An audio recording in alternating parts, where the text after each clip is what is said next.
на тој начин луѓето почнуваат несвесно да се прилагодуваат на злото. Сега, кога сме веќе кај тоа зло, како, од каде дојде тоа зло кое што прави огромна штета на природата, значи на ова глобално затоплување, од една страна, од друга страна како дојде преку интернетот. Ќе земам еден мал обичен прост пример. За една фирма која што работи со градежна индустрија и која што прави згради, за да може таа да прави маркетинг.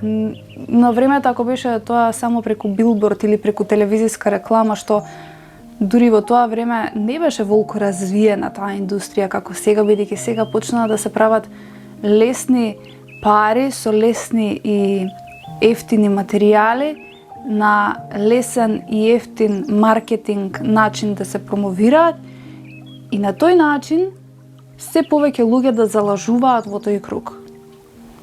И на тој начин се повеќе фирми видоа дека може лесно да се прави пари и затоа им одговара да го прават ова што го прават. И сега ние ќе видиме реклама од некоја таква градежна фирма која што нуди поволни, идеални услови. Ние не знаеме реално со какви материјали работи, какви луѓе има таму, која им е намерата најчесто на овие фирми, поготово кои што спонзорираат, намерата им е перење на пари преку таков начин. Многу често знам да видам на социјалните мрежи постови каде што имаме таков пример пред неколку дена на вести, имаше дека фасада се откорнала од зграда. Многу луѓе се жалат дека по некое време становите внатре им се оштетуваат. Материјалите се одлепуваат, значи се работи за градење и правење на згради со ефтини материјали, со луѓе кои што немаат поминато од факултет или немаат квалитетно знаење во себе и да знаат да направат нешто квалитетно во тоа што го прават. Порано имало квалитет.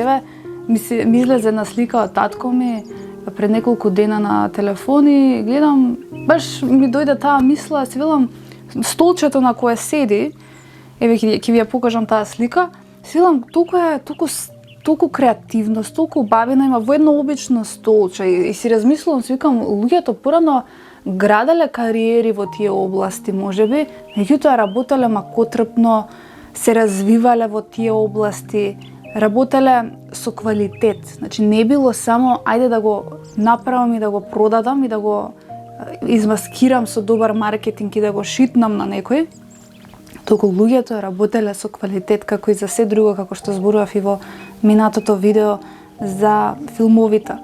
Луѓето се стремеле кон квалитет. Гледате, не било приоритет материјалното.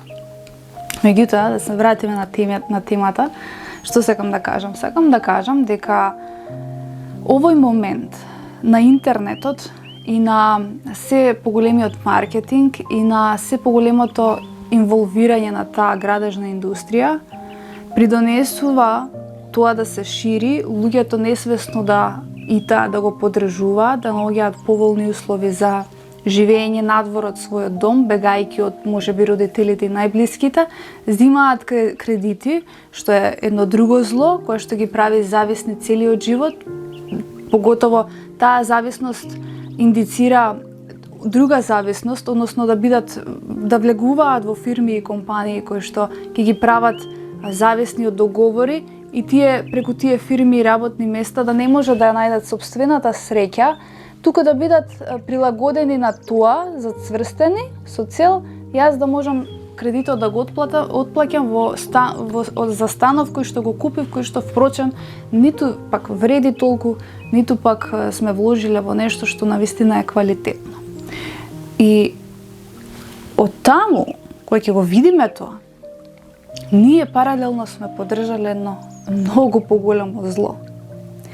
Затоа што таа градежна индустрија и сите тие нешта кои што се прават со тие нови згради, се користат материјали, се сечат огромни шуми, значи се сече површина во која што претходно постоела природа, дрвја. Тоа на секој чекор се прави.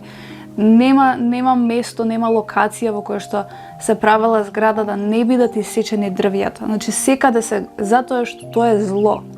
Позади тоа стои зло И злото сака на индиректен начин, на малку посуптилен начин да прави деградација.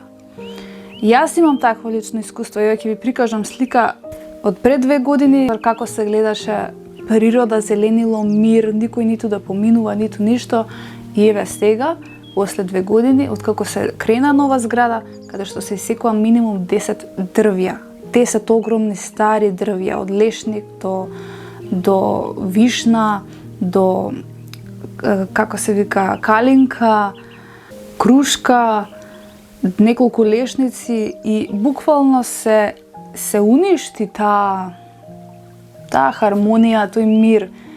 И на ова место сега можеме да видиме стои буквално ѕид кој што воопшто не ти дава никаква инспирација.